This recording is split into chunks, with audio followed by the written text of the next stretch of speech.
자, 스포츠카, 슈퍼카. 요즘 같은 불경기에 누가 슈퍼카랑 스포츠카를 산다고 노사장이 갑자기 사지도 못하는 차를 생각해 볼 수 있잖아요. 긍정적으로. 경기가 어려운 만큼 희망을 가지고 나도 언젠가는 스포츠카를 또는 슈퍼카를 살 수 있다라는 긍정적인 마인드로. 자, 스포츠카와 슈퍼카를 일단 하나로 묶어버릴게요. 일반인의 입장에서 스포츠카, 엄청난 돈을 갖고 있는 슈퍼카, 어차피 맥락은 저는 비슷하다고 보니까요. 그리고 이제 스포츠카는 조금 더 여기서 퇴색되겠죠. 좀 퇴색되고 포란페, 카페도 있더라고요. 포란페라는 카페도 있는데 요걸 기준으로 한번 얘기를 해볼까요. 자, 그러면 뽀다구하고 디자인에서 요거 때문에만 슈퍼카를 사는 사람들이 있어요. 그냥 보여지기. 그리고 지하 주차장에 내려와서 사실 나갈 때는 다른 차 타고 나가는데 늘 자기 차를 보면서 내 차지. 페라리, 람보르기니. 자기 만족이죠. 뽀다구하고 디자인만 본다라고 하면, 자, 10점 만점으로 잡아볼게요. 10점 만점으로 잡아보면, 뽀다구와 디자인으로 본다면 포르쉐는 한 7.5점 정도? 포르쉐 디자인은 높게 보는 사람들도 있지만 슈퍼카 계열에서는 그것도 사람도 그래요. 노사장님 무슨 포르쉐가 슈퍼카야. 엄연히 918이라는 하이퍼카를 갖고 있고요. 그 다음에 포르쉐 터보 같은 경우 옵션 다 넣고 사면 3억 5천 넘어요. 그리고 성능에서 절대 람보나 페라리에 뒤지지 않기 때문에 포르쉐 911 같은 경우는 까레라 S는 페라리나 람보르기니보다 월등히 부족하겠지만 터보 S라든가 GT3 RS 같은 경우는 가격이 3억이 넘으면서 성능 면에서 분명히 맞닥뜨리기 때문에 이 급하고 비교를 해도 저는 된다라고 생각을 합니다. 근데 이제 뽀다구나 디자인에서는 포르쉐만 봤을 때는 대단한 것 같아도 이들 옆에서는 부족하죠. 자, 람보르기니는 아벤타도르 같은 경우는 호불호가 갈린다더라도 누구나 다 우와. 아무리 차 잘 알고 좋아하고 빨리 달리는 사람도 아벤타도르가 옆에서 머플러 딱 개방하고 왕왕왕왕 거리면 와, 다 쳐다보죠. 얘는 사실 실용적이거나 그걸 떠나서 디자인에서나 뽀다구에서는 10점을 줘도 되지 않을까. 저는 사실 페라리의 디자인을 되게 높게 보는데 일반 사람들은 제가 양재동에서 중고차 장사로 슈퍼카 장사를 할 때도 페라리의 디자인을 사람들이 생각보다 되게 밍밍하게 봐요. 뭔가 좀 가격만큼의 보스가 없다. 물론 페라리가 주는 빨간색에 뛰는 말의 모습부터 해서 여러 가지가 있지만 그래도 페라리는 람보에 비해서는 디자인이나 뽀다구에서는 저는 사실 똑같거나 더 높게도 보는데 희한하게 일반인들은 그렇게 안 봐요. 그래서 얘는 페라리는 한 8.5점 정도. 디자인만 보면 맥라렌이 오히려 페라리보다도 더 괴기하고 더 개성이 있기 때문에 맥라렌의 디자인을 보고 사람들이 또 좀 더 좋게 보는 사람이 있기 때문에 저는 맥라렌도 페라리랑 거의 똑같은 점수를 주면 되지 않을까. 8.5점. 자, AMG나 M이나 RS가 왜 노사장이 여기에 껴요? 4억, 5억이 없으면 3억 밑으로 살 거면 포르쉐를 사야 되지만 2억 주고도 살 수 있는 얘네들도 다 700마력, 막 600 몇 마력 나오잖아요. 얘 막 650마력 나오고 막 이러니까 당연히 여기 낄 수 있죠. 슈퍼카처럼 좀 가볍고 낮고 엔진이 뒤에 있진 않지만 달리는 것만큼은 얘네들도 만만치 않게 돼. AMG GTS 같은 거는 슈퍼카나 다름없잖아요. 자, AMD 디자인. 포르쉐하고 포르쉐보다는 조금 벤츠니까 좀 뒤처지는 게 맞겠죠. 7점. M은 AMG보다도 디자인 부분에서 좀 더 처지죠. M3 1억 2천인데 M3 사갖고 나한테는 슈퍼카나 다름없는데 딱 갖고 여자 만나러 갔는데 우리 오빠 3시리즈 타네? M3로 보는 사람들은 10명 중에 5명 정도밖에 안 되는 걸로 알고 있거든요. 여자분들은 대부분 다 3시리즈를 불법 튜닝했다라고 생각을 하니까 그래서 M은 AMG보다도 오히려 점수가 좀 덜 나오는 6점 정도라고 생각을 합니다. 아우디 RS 계열. 아우디 RS는 차를 아는 사람들이 아우디 RS를 보면 좋은 차 타네, 빠른 차 타네 이러는데 일반인들이 보면 M3를 보고 3시리즈라고 하듯이 아우디 RS6는 가격이 1억 5천, 1억 4천인데 RS6는 누가 봐도 그냥 A6죠. 누가 봐도 M3보다 더 평가를 못 받아요. 그리고 그냥 왜 저 새끼는 저 사이드 미러에다가 저 호일을 발라놓고 다니나 이렇게 보는 사람들도 있고 야 휠을 오지게 튜닝해 갖고 다니는구나라고 하는 사람들도 있고 머플러 불법 튜닝했다라고 보는 사람들도 있기 때문에 아우디 RS는 얘 점수가 한 5.5점. 자 여기에 국내 브랜드도 꽤 아반떼 N, 현대 N이 있죠. 현대 N. 디자인적인 측면 뽀다구 디자인에서 현대 N은 어떻게 보느냐? 해당 사항 없음. 아반떼 N은 우리가 스포츠카나 슈퍼카를 얘기할 때 아반떼 N은요 사람들이 물어보면 나가 있어 그런 거죠. 자 이제 최고 속도. 사실 저는 자동차를 타면서 최고 속도는 그렇게 큰 의미는 없다라고 보는데 슈퍼카를 타는 분들 중에 최고 속도에 관심이 있는 분들이 되게 많아요. 그 속도까지 달리지 않는데 어디 가서 자랑을 하거나 아니면 자기 만족도가 필요한지 몰라도 희한하게 나한테 최고 속도를 물어보는 분들이 되게 많아요. 이거 노사장님 몇 킬로까지 나가죠? 그러면 고속도로에서 쏴요? 근데 안 쏜대. 근데 자기 차가 몇 가지 나가는지가 되게 중요한가 봐. 이 중에서 최고 속도의 가장 높은 점수는 람보르기니죠. 람보르기니가 최고 속도 세팅은 제일 잘해놓은 것 같아요. 제가 봤을 때는. 물론 페라리도 잘하고 하는데 포르쉐도 터보 같은 경우는 잘 나는데 최고 속도는 가속해서 올라가는 속도 말고 이제 완전히 속도가 붙어서 갔을 때 최고 속도인데 람보르기니가 최고 속도에서는 저는 제일 앞선다고 보고 그 다음에서 최고 속도에서는 미션에 영향을 받는 페라리가 좀 점수가 높고요. 맥라렌은 페라리보다 좀 점수가 낮아요. 최고 속도에서. 포르쉐도 마찬가지로 최고 속도 부분에서는 페라리나 맥라렌보다는 조금 낮죠. 물론 터보 S 같은 경우는 최고 속도가 잘 나오는데 그렇다 하더라도 페라리나 맥라렌이나 람보보다는 최고 속도에서는 포르쉐가 조금 더 불리한 건 사실은 차도 그만큼 더 작고 최고 속도에서는 AMG가 M보다는 점수가 높죠. 얘가 7점, M이 6점. 아우디 RS가 최고 속도에서는 벤츠나 BMW보다 부족한 게 맞아요. 디자인이 공기 역학하고 에어로다이나믹하고 맞물려 있으니까 이것도 맞는 것 같아요. 5.5점. 아반떼 N, 벨로스터 N도 최고 속도는 나오는 거 아닙니까? 노 사장님한테 물어보니까 응 그래 200km per H로 달려라. 이렇게 얘기해 주면 될 거. 스포츠카나 슈퍼카를 살 때 노 사장님 저는요 이 차를 사갖고요 진짜 달릴 겁니다. 와인딩에서 달릴 거고요. 막 미친 듯이 달릴 겁니다. 그런 사람들 중에 그렇게 달리는 사람 거의 못 봤어요. 제 주변에 슈퍼카 타는 사람들이 제가 아는 사람들이 한 30명 정도 되거든요. 그 중에서 타이어의 사이드 휠을 다 갉아먹을 때까지 진짜 일주일 만에 타이어 다 해먹고 이런 사람들 딱 2명 봤어요. 딱 2명. 대부분의 사람들은 엄청난 성능을 이끌어내지도 않고 코너링이나 제동 능력 등을 다 쓰지도 않아요. 근데 이런 거를 따지는 사람들이 또 있어요. 코너링이나 제동 능력이 가장 이 차들 중에 높은 차는 페라리입니다. 제동 능력이 가장 뛰어나고요. 코너링 성능도 가장 뛰어나요. 대신에 얘는 사륜 모델이 별로 없기 때문에 운전자가 느끼는 느낌에서는 또는 숏코너가 많이 있는 서킷 같은 데서는 포르쉐나 람보가 훨씬 빨라요. 근데 내가 여기서 말하는 건 우리 일반적인 사람이 타는 거잖아요. 일반적인 도로에서는 그런 가혹한 환경이 아니기 때문에 일반적인 환경에서 운전자가 느끼는 횡지를 버티는 능력이나 제동 능력이나 운동 성능은 페라리가 가장 높아요. 왜냐? 밸런스와 무게중심이 낮게끔 잘 세팅이 됐기 때문에 얘가 높고 그 다음으로 코너링이나 제동 능력에 대한 높은 점수는 물론 절대평가로 기계적으로 평가하면 맥라렌이 더 높을 수도 있고 람보르기니 우라칸에 에보가 더 높고 어쩌고 저쩌고 다 점수가 나눠지는데 나는 그냥 일반인의 기준으로 보는 거, 일반인이 타면서 체감으로 보는 거. 그랬을 땐 얘다 하면 얘가 점수가 높습니다.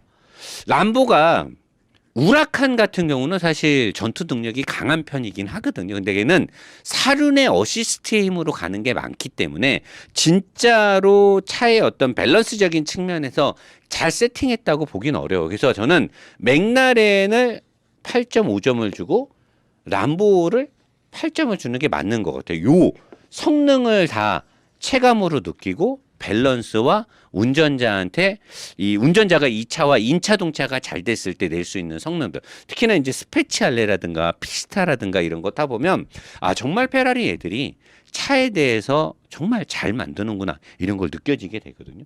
그리고 이제 AMG하고 M하고 RS로 오면 여기서는 이제 판도가 바뀝니다. 여기서는 이 BMW가 람보랑 점수가 같으면 안 되는데 BMW가 점수가 높아요. 여기서는. 그리고 예전에는 AMG가 아우디의 RS보다 월등히 좋았는데 요새 와서 AMG의 세팅값이 무리하게 무리데스를 좀 주더라고요. 서스를 딱딱하게 만들고 타이어로 뭐를 하고 해서 예전 같았으면 아우디가 여기서 한 5점을 받고 얘가 한 6.5점을 받았을 텐데 지금은 얘가 6점을 받고 아우디도 6점을 받아도 될 정도로 벤츠 AMG의 성능이 많이 내려갔다라고 보는 게 저는 예전에 벤츠 AMG들은 물론 직발만 잘 달렸지만 그래도 하체 세팅이 운전자가 직발 위주지만 그래도 코너에서 좀 뭐 속도를 줄이고 뭐해서 충분히 뭔가를 이렇게 직발에서 얻어지는 그 느낌으로 뭔가 손해 나는 부분이나 밸런스의 붕괴 같은 거를 좀 이렇게 카바를 칠 수가 있는데 지금은 아닌 것 같더라고요. 그렇다면 아반떼에는 없다라고 보면 되는 거죠. 아반떼는 여기 낄 데가 아니다라고 보면 되는 거고 그런 거를 다 빼고 이제 운전 편의성. 왜냐하면 이제 돈이 많아. 주식을 갖고 있었는데 주식이 때문에 상장된 거야. 난리가 난 거지. 막 코인이 막 난리가 난 거야. 근데 차 몰라. 근데 왠지 나는 슈퍼카를 타고 출근을 해야 될 것 같은 거야. 갑자기 그냥 돈이 많아지고 갑자기 사업이 성공하고 갑자기 그냥 주식이 대박 나가지고 내가 옛날에 양재동에서 차 팔 때 보면 이거 두 개 때문에 슈퍼카 사는 사람들 되게 많았어요. 정작 중요한 이런 거는 안 봐. 아웃 오브 안중이야. 알고 싶지도 않고 궁금하지도 않아. 그냥 무조건 옵션하고 막 슈퍼카 탔는데 막 의자가 막 푹신푹신해야 되고 막 미션 부드러워야 되고 막 브레이크 부드러워야 되는데 아 그런 슈퍼카가 어딨어. 근데 지금은 그런 슈퍼카가 많아요. 뭐 요런 거 지금 누가 제일 잘해? 포르쉐가 제일 잘하지. 뒤지지. 포르쉐 끝장나지. 그다음에 지금 나오는 페라리들 겁나 잘해. 겁나 잘합니다. 람보르기니는 우라칸은 페라리랑 똑같이 좋은데 아벤타도르가 여기서 많이 처지죠. 아벤타도르는 절대적으로 편하거나 운전 자세가 좋거나 그럴 수가 없어서 아벤타도르는 람보르기니는 우라칸하고 아벤타도르의 판매도 비율이 거의 비슷하기 때문에 물론 우라칸이 더 많이 팔렸지만 근데 페라리는 599나 F12나 파릴리 슈퍼패스트가 됐던 488이 됐던 뭐 다른 뭐 포르토피노가 됐던 대부분 다 비슷하게 많이 나오는데 얘네들은 옵션이 거의 다 똑같아요. 거의 다 차가 갖고 있는 게 비슷하니까. 그래서 람보는 어쩔 수 없이 아벤타도르가 이 점수를 많이 깎아먹기 때문에 8점. 맥라렌도 사실 맥라렌은 안에 완전히 얘네들 타다가 맥라렌 타면 현타 와요. 아내가 야 이거는 이거 그냥 서킷에서 그냥 야 이건 아닌데 맥라렌은 진짜 안 해보면 난리 납니다. 그래서 맥라렌은 옵션빨이나 운전 편의성, 옵션 성능에서 얘는 6점 주는 게 맞을 거. 여기서 맥라렌이 많이 까먹. 근데 맥라렌은 서킷 성능이 어마어마하죠. 맥라렌은 서킷에서 달리는 거 하나만큼은 기가 막히게 해놨는데 슈퍼카를 타고 서킷을 공략하는 사람이 거의 없기 때문에 여기에 그 항목은 없는 겁니다. 안타깝네. 여기다가 서킷 딱 써놓고 맥라렌 너 혼자 9점 딱 주면 되지. 서킷 9점. 나머지는 이제 서킷 안 가니까 의미 없고요. 이런 차 오너들 아벤타도르 갖고 서킷 달리는 사람 봤어요? F12 가지고 뭐 그 파데리 슈퍼 안 가요. 그냥 폼내로는 한 번은 가지 자랑하려고. 지 이제 슈퍼카 동호회 사람들한테 나는 이 차 타고 이 서킷 달린다는데 가갖고 아유 안 달립니다. 절대 안 달려요. 내가 그 사람들 다 아는데 절대 안 달립니다. 그냥 폼 잡으러는 갈 거예요 아마. 자 AMG는 그러니까 옵션 성능이나 옵션빨 운전 편의성 괜찮은 편이죠. 얘는 옵션하고 이런 것들은 9점 줘도 될 정도로 잘 돼 있죠. M은 AMG에 비해서는 실내 내장재라든가 옵션이라든가 이게 뭐 좋은데 얘네들은 너무 직관적이고 이 운전자의 조작 편의성에 우선을 주기 때문에 가죽도 최근에는 벤츠보다 더 좋아 보이는 걸 쓰고 실내 내장재도 더 좋아 보이는데 사람들이 그거를 만져보고 일일이 따져보지 않으면 몰라요. 그래서 어쩔 수 없이 벤츠보다는 낮은 점수를 줄 수밖에 없습니다. 근데 사실 제가 봤을 때는 BMW M에 들어가는 내장재나 이런 것들이 저는 더 고급스럽게 보는데 일반 사람들 어차피 이거는 대중의 시선에서 봐야 되기 때문에 어쩔 수 없이 옵션빨 같은 거는 뭐 제가 느끼는 게 아니고 일반 사람들이 보고 느끼는 거니까 얘가 높은 게 맞고 아우디도 벤츠랑 같은 8점을 주면 되죠. 아반떼 N하고 벨로스터 N의 옵션 바라고 운전 편의성은 그래도 점수는 주고 가야 되니까 뭐 어쩔 수 없어요. 그냥 뭐 갈게요. 그냥 가는 걸로 하고. 자, 그다음에 내구성, 메인터넌스 비용. 사실 슈퍼카를 타서 뭐 10만 킬로까지 타면서 뭐 엔진 오일 몇 번 갈고 뭐 미션 오일 갈고 뭐 하고 이런 사람들이 얼마나 있겠냐마는 사실 저는 다 알죠. 예전에 슈퍼카 장사를 했었으니까 메인터넌스하고 중고차로 매입하고 다시 팔고 하는데 슈퍼카들이 쓰는 예전에 건식의 DCT 미션, F1 미션 요거 아니 DCT가 아니지. 그 F1 미션이라고 해서 자동 클러치 그 클러치 한 장짜리일 때는 차들마다 내구성이 다른데 지금 슈퍼카들이 쓰는 습식의 DCT는 우리가 아는 폭스바겐이나 아우디나 이런 거에 들어가는 DCT랑은 차원이 달라요. 그 회사 이름이 뭐지? 미션 제조에서 게트락, 그 다음에 ZF, 깜비 오크루사라고 하는 이태리 회사라고 이 깜비 오크루사가 아니라 뭐 시프트 로드 갑자기 제가 이 슈퍼카 리뷰를 한참 안 했더니 다 까먹었네요. 이태리의 그라찌오 오토 미션 회사. 얘네가 이제 자동 미션 자동 클러치 미션을 만드는 회사고 미제 자본주의자님 그라찌오 알려주셔서 내가 먼저 얘기했는데 미제 자본주의자님 어려운 거 답변 주셨으니까 제가 선물 드릴게요. 저한테 카톡 주세요. 선물 하나 드리도록 하겠습니다. 그라찌오는 이태리 회사고요. 그 다음에 게트락 독일 회사죠. 그 다음에 ZF 미션. 여기는 오토 미션만 만드는데 포르쉐 쪽에다는 DCT 미션을 공급을 합니다. 포르쉐 쪽에는 공급을 해요. 대부분은 이제 게트락 거를 사서 많이 쓰고 있죠. 근데 이제 슈퍼카에서는 엔진은 사실 내구성이 별로 안 떨어요. 슈퍼카들은 엔진을 대부분 수제 제작하거나 굉장히 심도 깊게 엔진을 만들고 얘네는 냉각이나 이런 걸 관련을 하기 때문에 생각보다 슈퍼카들이 엔진 내구성이 되게 좋아요. 그러니까 포르쉐의 GT3 계열이나 이 압축배를 높게 쓰는 수평대형의 NA 같은 경우는 엔진 내부의 스크래치 등 때문에 쇼트 엔진 교체나 리빌트된 엔진 교체가 생각보다 많이 발생을 하는데 람보르기니나 페라리나 맥라렌의 엔진들이 여러분들이 생각하는 슈퍼카 엔진들은 뭐 1, 2만 킬로 타면 망가진다 어쩐다 아니에요. 슈퍼카 엔진들이 생각보다 내구성이 굉장히 좋아요. 왜냐? 600마력, 700마력을 대응하는 강인한 엔진을 만들어서 팔았는데 사실 대부분의 오너들이 그 출력을 다 안 써요. 그 600마력을 쏟아보면서 안 달린단 말이야. 그러니까 쉽게 말해서 소나타 160마력짜리 엔진을 사서 50마력만 쓰는 거야. 60마력만. 그러니까 엔진이 자기가 낼 수 있는 힘이 이만큼인데 오너들이 요만큼밖에 안 쓰니까 엔진이 늘 컨디션의 3분의 1도 안 쓰기 때문에 엔진이 오히려 더 오래 써요. 그리고 슈퍼카들은 600마력을 다 쏟아부으면서 달려도 되게끔 수많은 실험과 기술의 집약으로 만들어진 엔진이기 때문에 과격하게 몰아도 엔진이 잘 안 망가진단 말이에요. 슈퍼카 엔진들이. 사람들은 슈퍼카 엔진이 내구성이 되게 짧은 줄 아는데 아니에요. 내구성이 굉장히 길어요. 오히려 일반 차들보다 엔진 오일을 더 늦게 갈아도 망가지지도 않아요. 엔진이 하도 튼튼해가지고.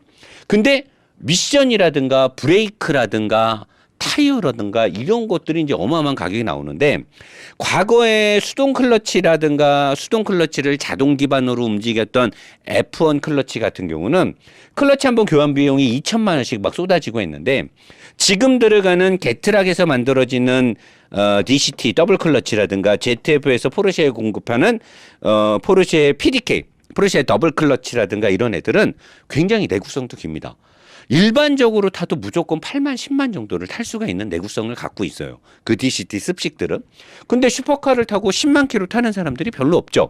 자, 그렇다면 엔진하고 미션에 대해서는 엔진 오일, 미션 오일 가는 거는 어차피 일반 차들 비해서 한 5배에서 10배 가까이 비싼데 다 비슷하니까 엔진 오일 값은 얘기할 필요 없고. 자, 클러치 교환도 없어. 엔진 안 망가져. 그러면 이제 브레이크 얘기해야 되는데 보통의 철 브레이크를 넣고 일반 패드를 넣었을 땐 또 슈퍼카들 되게 비싸요. 근데 얘네들이 다 성능이 높아지면서 이 네 개 회사가 벤츠 AMG의 최고 버전도 마찬가지고 BMW M의 M8 같은 것도 마찬가지고 카본 세라믹 디스크 브레이크가 들어가요. 카본 세라믹 디스크는 제가 지금까지 자동차 장사를 해보고 리뷰를 하면서 아직까지 한 번도 카본 세라믹 디스크가 마모가 돼서 디스크를 교환했던 사람을 못 봤어요. 그리고 카본 세라믹 디스크는 디스크 값이 뭐 브레이크 장착 값이 뭐 2천만 원, 3천만 원 하는데 걔는 카본 세라믹 디스크의 마모율도 현저하게 적지만 패드도 카본 세라믹에 들어가는 패드는 별도의 특수 제작된 패드가 들어가요. 브레이크 패드가. 걔네들 내구성이 대부분 5만 킬로 정도가 넘어요. 그러니까 브레이크 쪽도 내구성 메인터넌스에서 별로 들어갈 게 없어요. 그렇다면 이제 타이어잖아.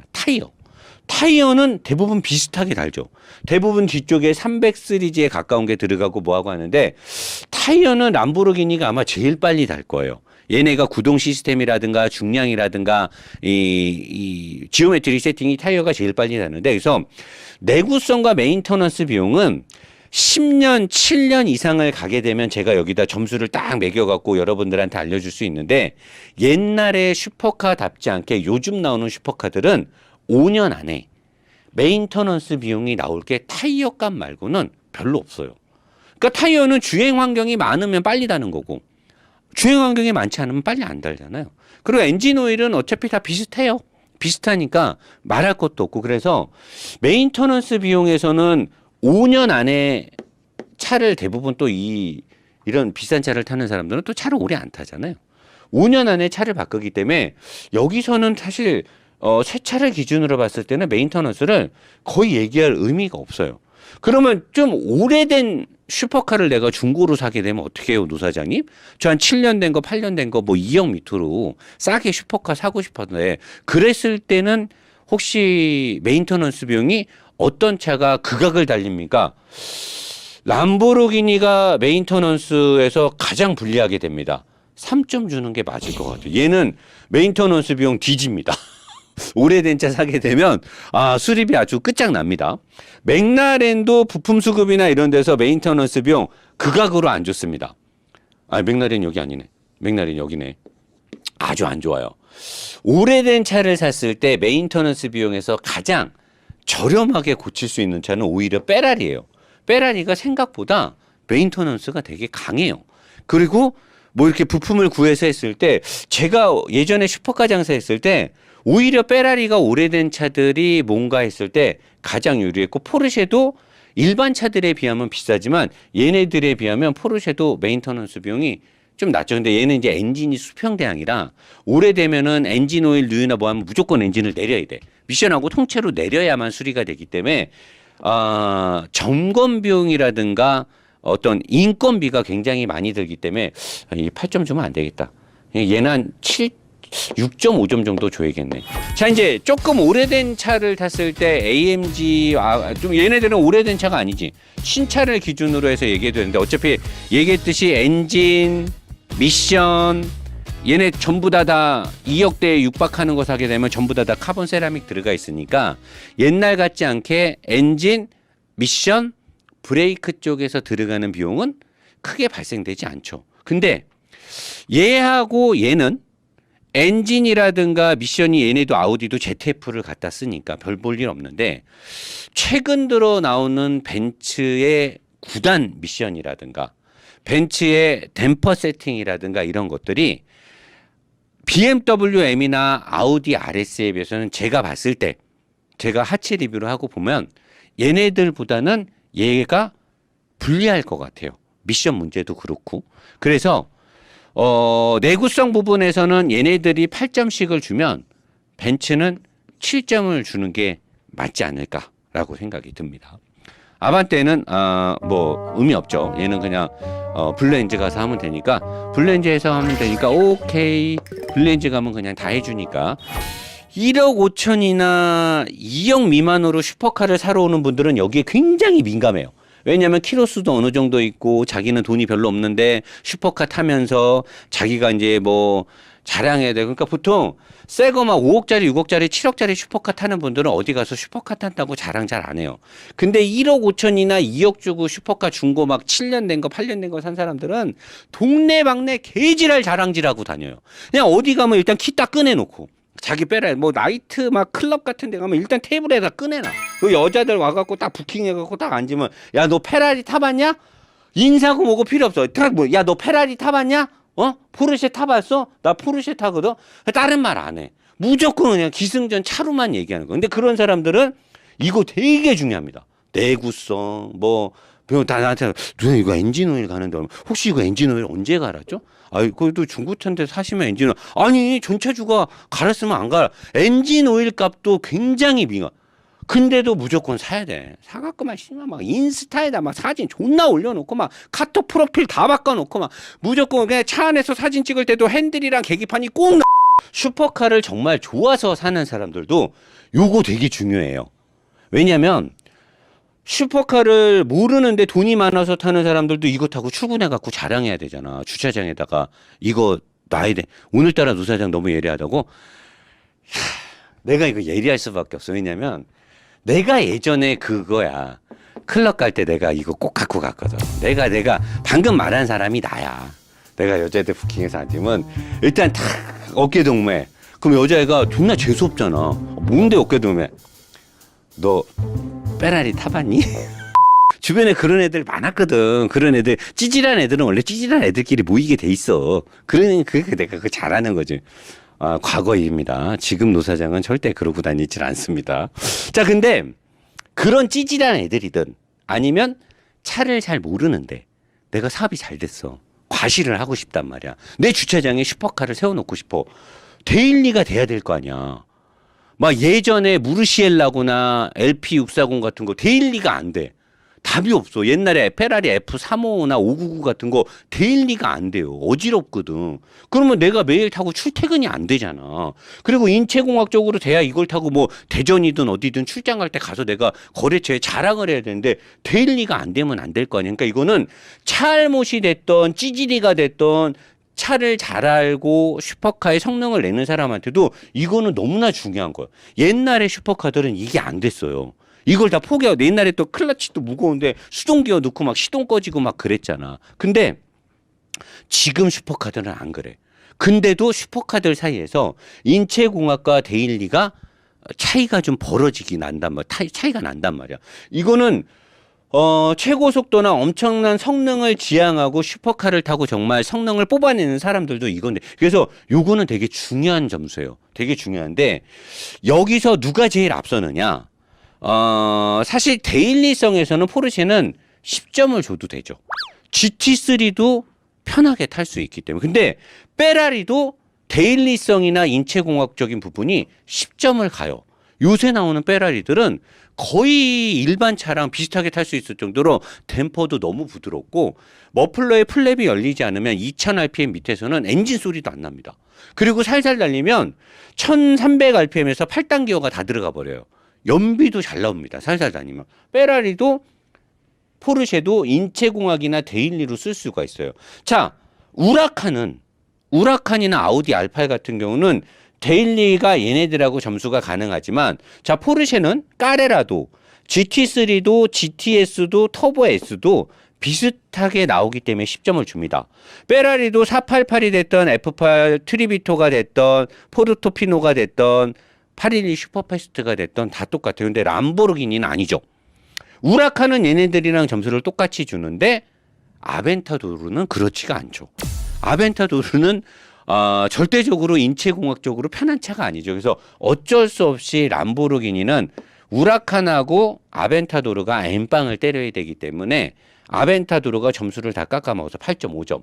자, 맥라렌도 데일리로 타기에 절대 좋지 않습니다. 물론 맥라렌도 살살 달리면 부드럽고 좋지만 옵션이라든가 의자의 구성이라든가 물론 서스펜션의 느낌은 데일리가 가능한데 그 외에 나머지 것들 때문에 맥라렌도 데일리를 주기에는 8점밖에 점수. 맥라렌 잘 알잖아요. 다 타봤잖아요. 570, 620, 650, 675 LT 뭐 또 못 탔어. 뭐 720 S도 맥라렌 리뷰 다 했잖아요. 이거 8점 맞는 게 맞아요. 자, 그러면 AMG랑 M이랑 RS가 인체공학적으로 가서 점수를 많이 주면 예전에는 벤츠가 사실 의자도 제일 편했고 에어매틱을 써서 부드럽고 뭐하고 다 좋은데 요즘 벤츠는 안 그러죠. 의자가 일단 그리고 너무 딱딱해. 왜 그렇게 했는지 모르겠는데 갑자기 싼마이 튜닝식으로 AMG가 바뀌었어요. 예전에 AMG는 안 그랬거든요.